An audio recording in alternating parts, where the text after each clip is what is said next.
बात करने के लिए हैं डॉक्टर अफरोज अहमद जी, जो कि माननीय न्यायाधीश हैं एनजीटी। उन्हीं से उनके कुछ सब्जेक्ट पर हम चर्चा करेंगे और ये जो बात रहेगी ये पूरे देश के लिए एक संदेश के रूप में रहेगी। और आइए हम आपसे उनका परिचय कराते हैं। आप हैं डॉक्टर अफरोज अहमद जी।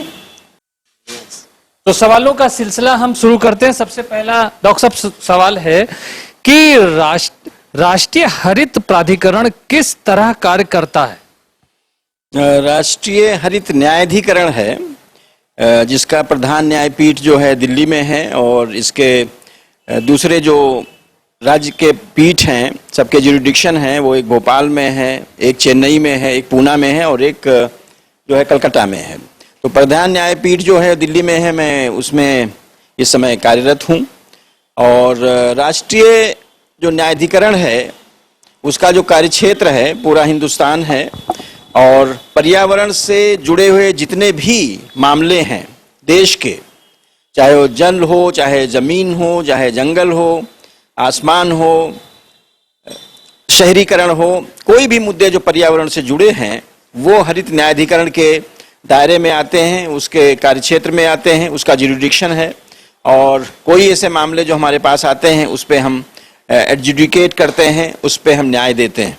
देखिए, कानून बन चुके हैं कि कोई भी विकास होगा, चाहे वो रोड कंस्ट्रक्शन हो, पहाड़ भी विकास के हकदार हैं, वहाँ भी विकास होना चाहिए।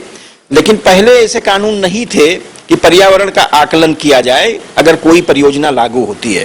तो उसकी वजह से क्या होता था कि रोड कंस्ट्रक्शन शुरू हो जाता था।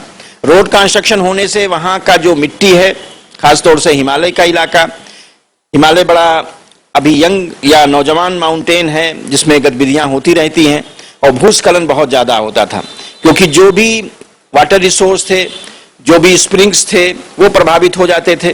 तो इसलिए अभी पर्यावरण आकलन को लागू कर दिया गया है देश में, और उसकी वजह से जो भी पर्यावरण के प्रभाव होंगे, पॉजिटिव और निगेटिव, यानी जो भी धनात्मक और ऋणात्मक प्रभाव होंगे, ऋणात्मक प्रभाव को दूर करने के लिए तमाम उपाय किए जाएंगे, और उस उपाय के बाद ये प्रभाव कम हो जाएंगे। हिमस्खलन भी ग्लोबल क्लाइमेट, मौसम परिवर्तन हो रहा है, उसकी वजह से जो टेम्परेचर धरती का बढ़ रहा है उससे हो रहे हैं, तमाम मानव की गतिविधियां हैं उससे हो रहे हैं।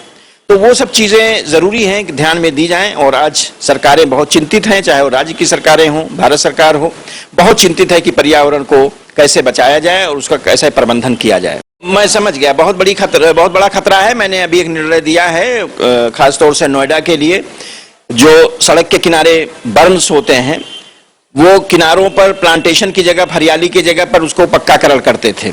अभी हमने रोक लगा दी है, और उस रोक के तहत कोई भी पेड़ पौधा है उसके 1.5 मीटर तक चारों तरफ कोई भी कंक्रीटाइजेशन या पक्का नहीं किया जाएगा, तो जिससे पानी नीचे जा सके, पानी रिस सके, और पौधे अपनी जड़ों को फैला सकें और अच्छे से उनका ग्रोथ हो।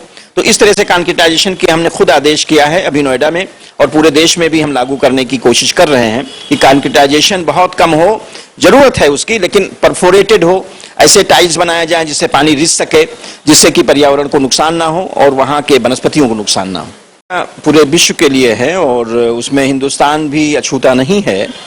आज धरती का जो टेम्परेचर है बढ़ रहा है, जो ग्रीन हाउस गैसेज हैं वो बुरी तरह से उनकी मात्रा बढ़ गई है। तो जाहिर सी बात है कि जलवायु जो परिवर्तन हो रहा है उससे सभी पर परिवर्तन हो रहा है। आज मौसम बदल रहा है, कहीं जहां बारिश होनी चाहिए वहां सूखा पड़ रहा है, जहां सूखा पड़ना चाहिए वहां बारिश हो रही है, बाढ़ की समस्या ज़्यादा हो रही है, सूखे की समस्या ज़्यादा हो रही है, और इस वजह से तमाम तरह के प्रभाव, उसके दुष्प्रभाव भी हैं। जहां मौसम बदलाव हो रहा है वहां तमाम तरह की बीमारियां हो रही हैं। इसलिए आज मौसम परिवर्तन या जलवायु परिवर्तन एक बहुत बड़ी समस्या है। उसके निपटने के लिए सभी को एकजुट होकर काम करना होगा कि ये सबकी समस्या है, खाली हिंदुस्तान की नहीं है, पूरे विश्व की।